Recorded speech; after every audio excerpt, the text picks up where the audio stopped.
Let's weaponize babies by making them use techniques passed down by their parents in Pokemon, and we will achieve that by playing through Pokemon Emerald, where my newborns can only use egg moves.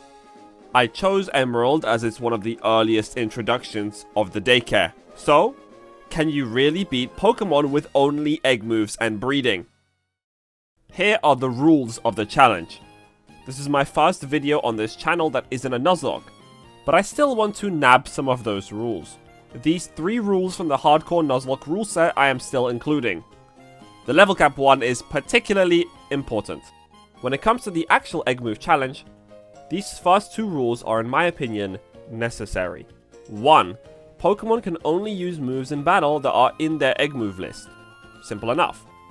2. They can only use those egg moves if they are legally obtainable at that point in the game. Moves that are granted by Pokemon I can't get yet won't be taught. This seems obvious, but to save many hours of my time breeding, I'm using PK Hex to give these Pokemon moves instead. I'm just emulating breeding, if you will. These next 2 rules I added for extra challenge. 3. No duplicate Pokemon in my team. It would be too boring if I had a party of 6 Pokemon with the best moveset. I will also try my best to show you guys as many Pokemon as possible, because that's what makes this challenge interesting. And lastly, 4. Parents of my Pokemon also have to adhere to the level cap. AKA, if a Pokemon learns a move that is only reachable by breaking the current level cap, then no move for me. This game has some badge skipping shenanigans. I didn't do that though, so any Pokemon that I technically could have gotten, if I did, will have to wait. Enough said. Let's begin the playthrough of Pokemon Emerald with egg moves only. Well, this isn't like your ordinary playthrough. This one technically begins when you enter Moorville and gain access to the daycare. Firstly though, I needed to pick a starter, and it's one of 2 decisions I make in this game, which is impactful, because whichever 2 starters I don't pick, I lose out on A, what egg moves I can use of theirs in battle, and B, the egg moves they can give to other Pokemon through their learn set.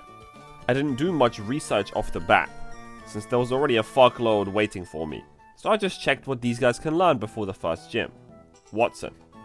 How I see it, Trico and Torchic are better late game, whilst Mudkip is a better early game, since he actually gets a move for the first gym.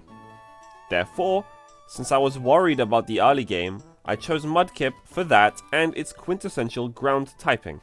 Then started the adventure. I catch every Pokemon I can, so I won't be mentioning whenever it happens in this video. Then I swiftly beat the first 2 gyms, giving me access to Moorville City and the Pokemon Daycare. Here is the kinda fun part for me, but the not really fun part for you, where I spend the next 2 hours on PK Hex and Pokemon DB looking at which moves each of my Pokemon in the PC can learn. Better than doing that and having to breed, I guess. It wouldn't really make an interesting segment, so here's all the Pokemon that I own that know at least 1 move. Any move, by the way, not guaranteed even to do damage. And here are all the Pokemon that do not even know a single move, which is half of my box. Options are dry for this part of the game, though this is to be expected as the move and Pokemon pool only expands from here. Now here's the team I chefed up to cook Watson. My starter, Marshtomp, with an advantageous typing and just Uproar. What more do you want from me? This is the early game advantage I was referencing. Lombre with really good moves of Leech Seed, Synthesis, and Water Gun. Good stab and sustain. Nuzleaf is the lesser of the 2 rivals, with only Leech Seed and Quick Attack, but a resistance to the gym. My Tiana with Dookie damage and Astonish, but at least it's damage, and supportive utility of Leer and Yawn. The support move only Pokemon of Azumarill with no damaging moves, and a weakness to the electric type gym. At least it can help the team out. Then lastly, Electrike, who just has a good physical normal move, not even stab, and it's his less favored attacking stat. The quality of the team is definitely not VGC standard, but I'm sure it's enough. Wally is Yeah. Trainers and generic fights are almost never a problem. They won't be mentioned much in this video.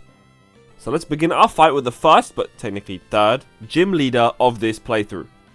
Since this is not a Nuzlocke, I can play as reckless as I can. And that is usually what happens on the first attempt of every hard fight. So without planning, Electrite comes out first and snaps a dozen headbutts into this Voltorb, forcing a heal, and it escapes on 1 HP to Marsh Stomp. My only option is to lock myself into Uproar, but Voltorb just blows up on me instantly. Yelling frantically takes down his Electrike, but Marsh Stomp falls to the following Magneton. Nuzleaf gets confused by Supersonic and dies to Self-Hits, without even landing a single Leech Seed. Great. Lombre does land a Leech Seed, switches to Azumarill, who dies to a crit Shockwave.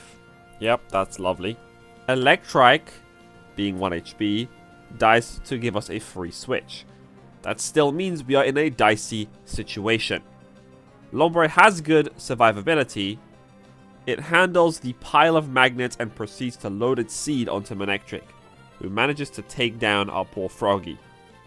But it's too low, and Astonish finishes off Watson. Third gym badge in my pocket, but a scary fight to start off this playthrough, and to think I was actually trying to Nuzlocke this. Breaking some nearby rocks sends me on a long, arduous journey through the story. Aside from catching new Pokemon, there's nothing really interesting going on. Eventually, I reach Meteor Falls, scare the grunts away, and travel to the top of the mountain, where there's finally a meaningful trainer in Archie. For now, I still have the same team, as I didn't want to do research and breed yet. But I'm sure all these guys got better moves. Mightyena was causing me troubles. I needed 3 Pokemon to take it down. Leech Seed ends up being the thing that does it. A hard switch into Lombre takes down Camerupt with its quad effective water guns, leaving Zubat to die last. Not too shabby. Reaching Lava Ridge Town, I prepare for the gym and update all of my Pokemon's moves. Today's team for Flannery is the following Pokemon.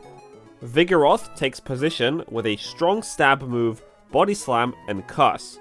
Many Pokemon actually know this move because I have acquired Torkoal, a Loudred that does what the Sloth does, just slightly worse, with Takedown and Swagger.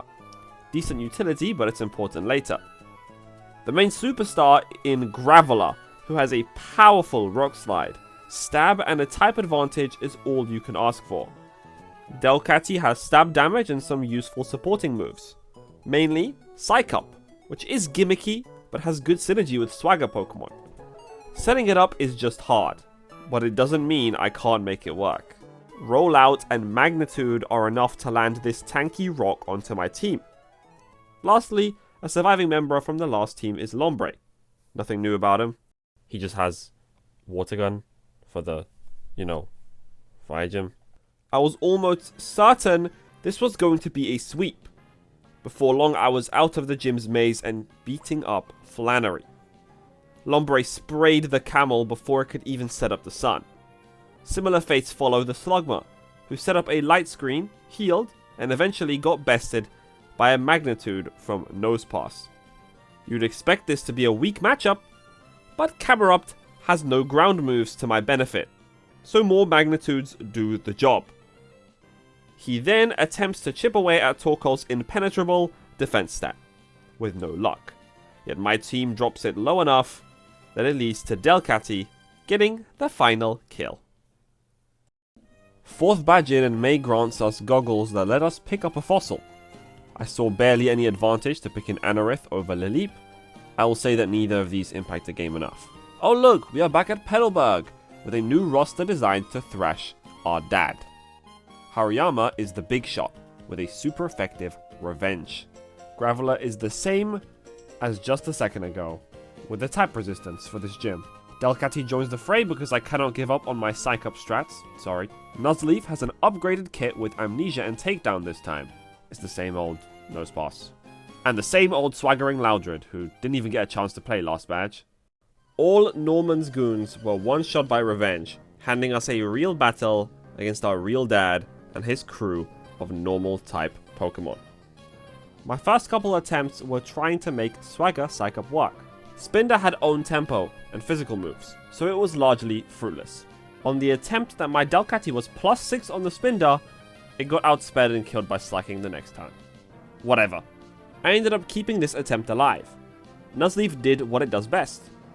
Leech Seeding the enemy slacking. Some more stalling has Hariyama in a favourable position to kill. Vigoroth dies to 1 boosted revenge. Lastly, Lanoon's belly drums seal Norman's fate. Now I have unlocked Surf. I pick up a roster of Pokemon for the journey and conquest of the next gym. The level cap has hardly increased, so not much has changed in terms of movesets.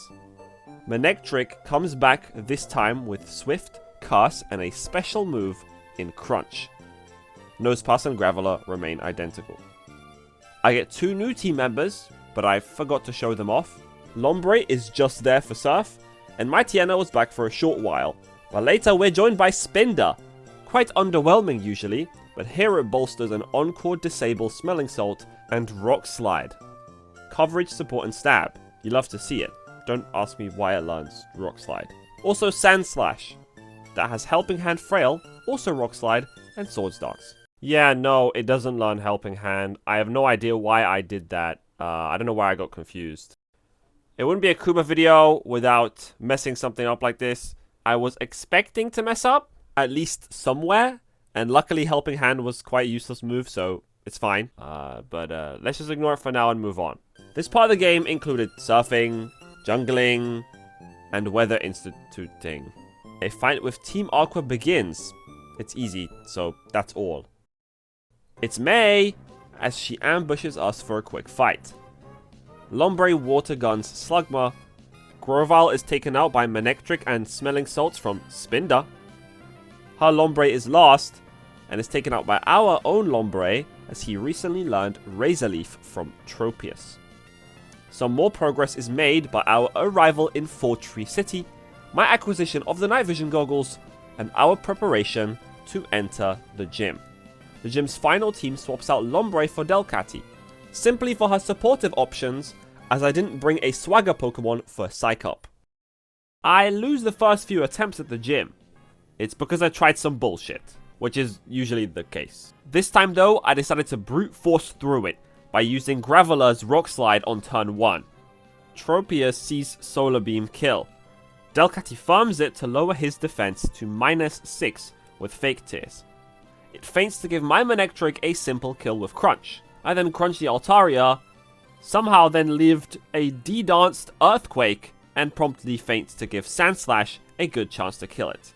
He largely walls off her physical hits, forcing a heal, and after getting her low again, I anticipate another heal and used Swords Dance, for which I am mistaken. This leads Altaria to take me out with her Atomic Breath. Graveler avenges him, and is then OHKO'd by Pelipper's Water Pistol, for which Nosepass sets up a rollout, and he hits once, twice, thrice, 4 times, 5 times while dodging 2 Supersonic and at the end having -1 accuracy. That's my GOAT. Winona is down, meaning 6 out of 8 badges are complete, and the next one increases the encounter pool and the level cap by a ton. Therefore, I have a lot of preparation to do. 3 days later. Ninjask starts off strong with his same type moves of Gust, Silver Wind, and 2 others. This is a good place to point out that I've had access to Shedinja for a while. It only had Gust, but Shedinja, you guys know, I'd feel too guilty cheesing the game like that. Look what we have here, another mistake that I made in making movesets for my Pokemon.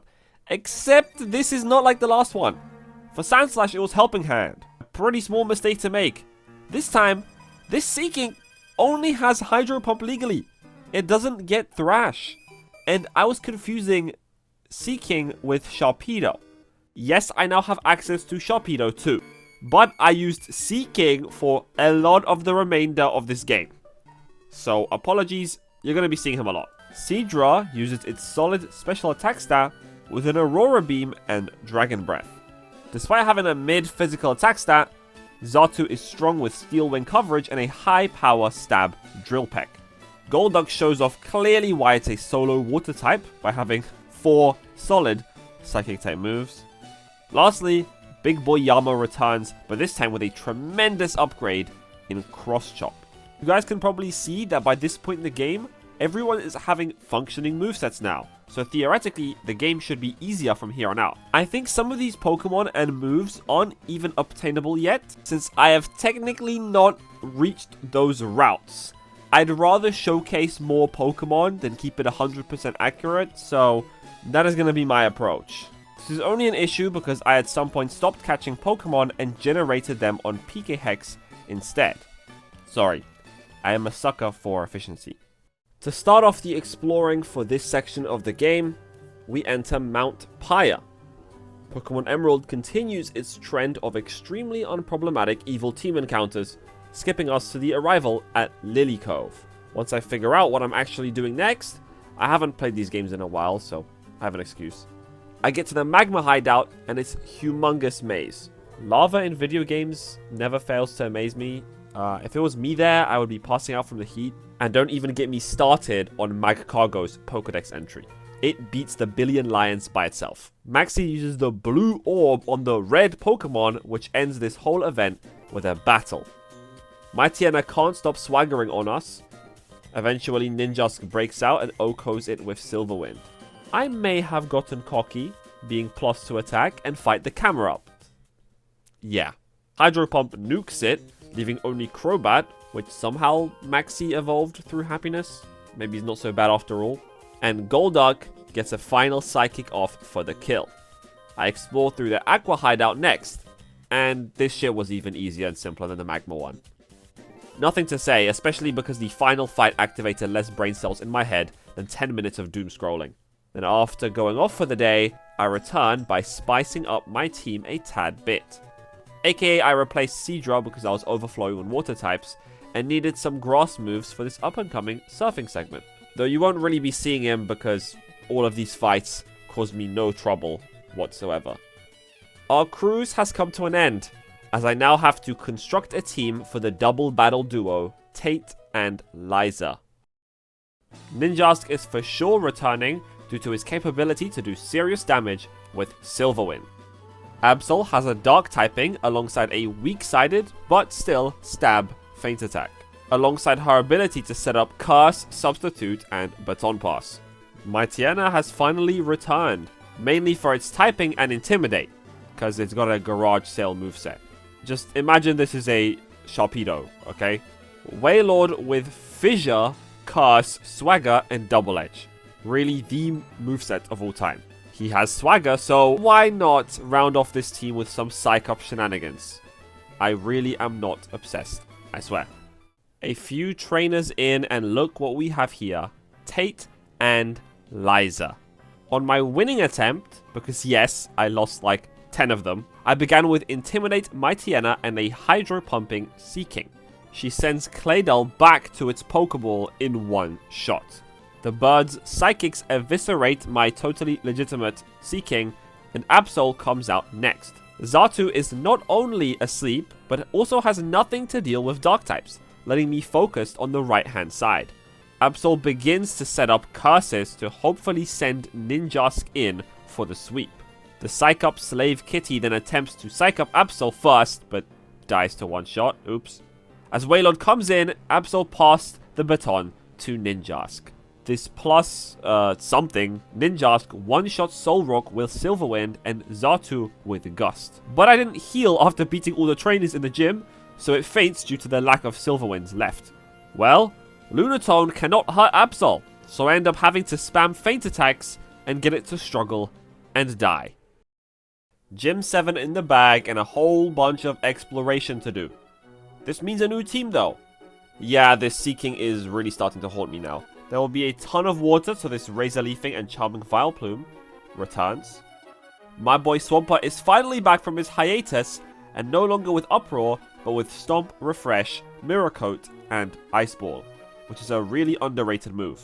Lombre found itself a Sombrero, but it has the same moveset as before. I just need it for Surf. Machoke has no fighting moves, but it has learnt how to throw rocks and clap cheeks, alongside setting up light screen. Yeah, that one feels strange for me. Ninetales has a great moveset.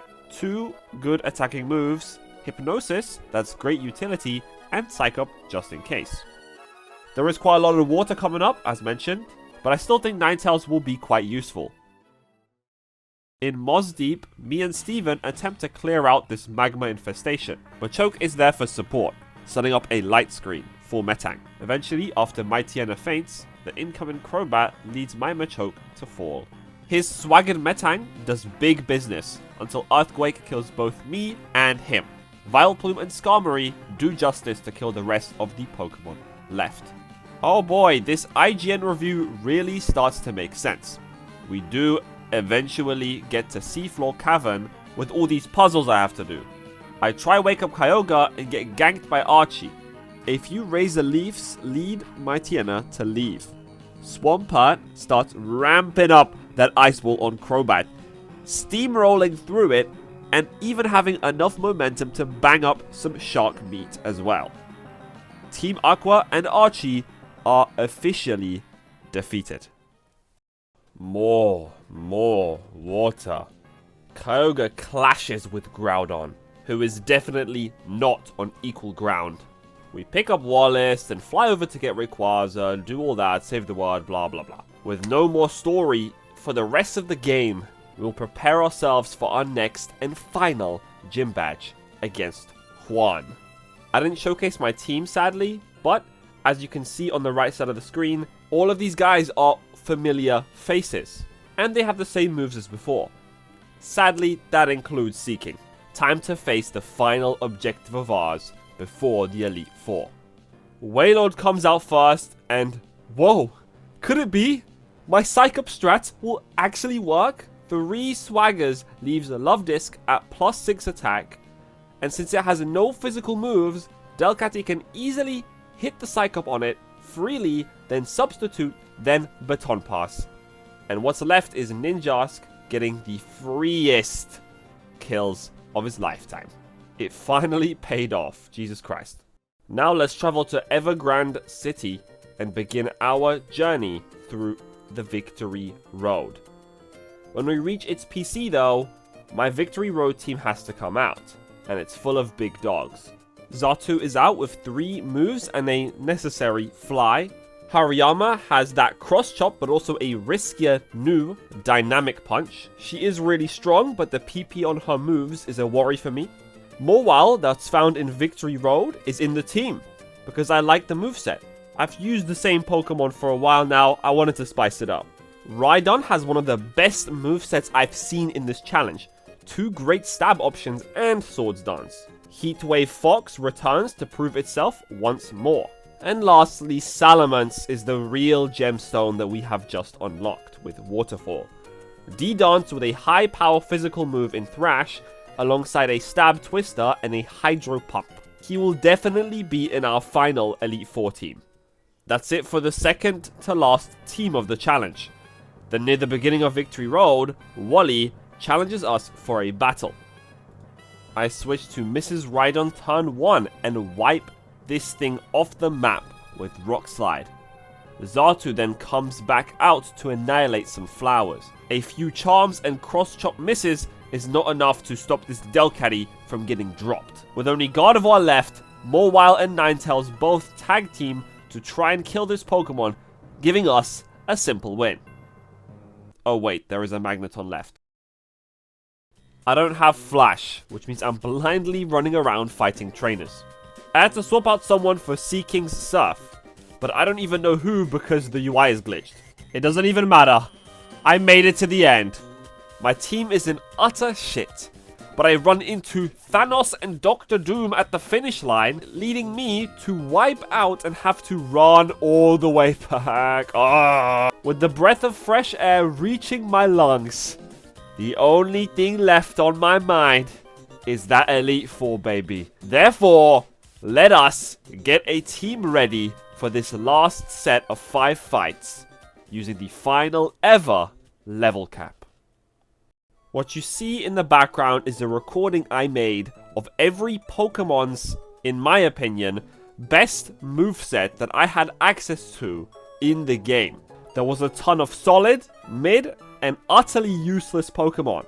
I wish I got to show more of them off. And I feel like at least permadeath, maybe not Nuzlocke, but permadeath playthrough of this game would achieve that. Aside from the retrospective, I'm only showing you the Pokemon that have moves. There were many that didn't learn any whatsoever, like legendaries and genderless Pokemon. Even some that didn't learn any, but still gave moves to other Pokemon like Wurmple. Yet, with that being done, picking from this group was not easy. But I settled for Psych Up Strats. Woo! No! No! Sorry guys, this can work, I swear. I did a horrendous job at showing off the most important team of the whole playthrough, so I'll do what I can. Here is Hariyama, who has strong stab options and a good matchup to 2 of the 5 fights. Delcatty and Wailord come as a Psych Up Baton Pass Swagger Shenanigans package. Fissure on Wailord is definitely a decent backup option. Gardevoir has no attacking moves, but its support options are valuable and it can save fights just of Destiny Bond. Seadra has decent coverage, but that's kinda it. This was probably the most questionable choice, yet I am still confident that it will deserve its spot in the team. And who expected this? Our loose cannon wildcard Salamence, the great dragon flying pseudo legendary which has the option to set up and thrash everyone in everyone's face. I'm leaving that in, is the final team member. With nothing left for me to talk about, let me show you how I fared against the Elite Four in this egg move only challenge. First fight. Gardevoir tanks the Intimidate and burns the Mightyena, letting Hariyama take care of it swiftly after. She also breaks Confusion to delete Shiftry off this planet, and plans to do the same thing to Absol. It hurts itself in its confusion, so I decide to let Salamence go to town. We exchange setup moves, but a D-Dance into 2 Thrash hits is good enough. Following Cactunn's arrival, Seadra fails miserably. But since Salamance's confusion is now gone, he sweeps the rest of the fight. Seadra takes advantage of Dusclops' abysmal HP stat by spamming Dragon Rage. This, alongside Dusclops' own curse, leads to the destruction of both Pokemon at once. The special attacking Banette comes out next, and Wailord lets it rip by hitting a 39% accurate Fissure. And even though I miss the next one, after one Swagger, Gardevoir comes out just to die. Hariyama's special feint attacks deal enough damage so that Salamence can finish it off. He's then placed against Dusclops with Ice Beam, for then I proceed to pull off some intense bullshit with little progress just to switch into Wailord and land a lucky Fissure. I was pretty low at this point in the fight, so I just let it rip once more. And would you know it, Wailord just ate through that whole team with Fissures. And I'm not gonna complain. Glacier is in theory simple so long as Hariyama lands her pivotal attacks. I'm trying to be a bit cautious on cross chops, so I'm going to use Dynamic Punch for this fight instead. The second one lands, then I switch it up on Glalie, who falls to a singular cross chop. The last cross chop PP is used on Celio, and another Dynamic Punch takes out whatever Glalie is supposed to be. Hariyama has done enough, making this a 5v1, which I begin by burning Walrein with Gardevoir. Now its clock has started ticking. I am somehow slower, so Destiny Bond is out the question. It isn't necessary, however, as I throw shit at the wall and what eventually sticks lands in Glacier's defeat. Last of the 4 elites is Drake, who was a bit problematic, except this is why Seadra was here.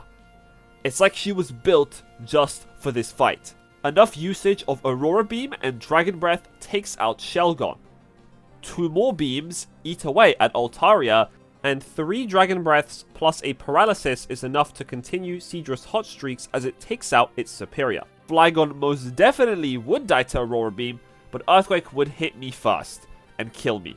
So my own dragon handles the situation fine by using the weakest dragon move ever. When it comes to this Dragon X Dragon fight at the end, yeah, he wins it. Salamance's destiny comes to an end since Gardevoir bonded it right before she died, giving us the win and an opportunity to play against the final fight of this game.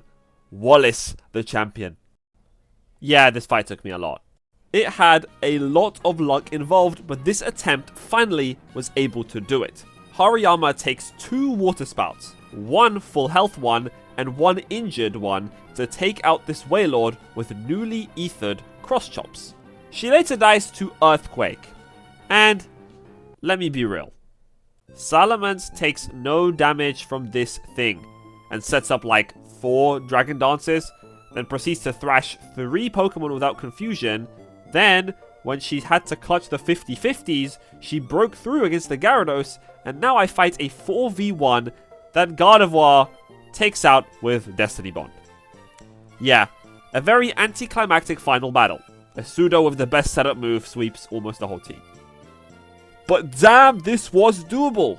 I had doubts when I created this idea in my head. I didn't do almost any planning because, well, I never plan ahead for these videos. But you guys can still imagine how much research it would take to have to check everyone's moves, every gym badge, sometimes more than once. Yet it was still so enjoyable. So thank you for sticking it out for this video. I was gonna name this the Breed Log, but that kinda sounds gross, and that name was already taken, thankfully. I wanted to do this as a Nuzlocke, or at least limit it to 1 death per species, but felt like I would lose too much sanity over it. Yet now that I've done this, I feel different. So this is something I definitely want to try in the future, maybe even for the next video, but probably not because I have other ideas. So if there's someone out there kicking their feet for the next Kobe Mepo upload, then expect that one someday, I guess. Anyways, thanks for watching again. It means a lot. Please feel free to comment or like or subscribe. Anyone will do. Either way, shoutouts to the daycare, shoutouts to Pokemon Emerald, shoutouts to the new Pokemon Winds and Waves trailer that came out recently as of writing this script, shoutouts to Platinum Kaizo, and shoutouts to you guys. Bye!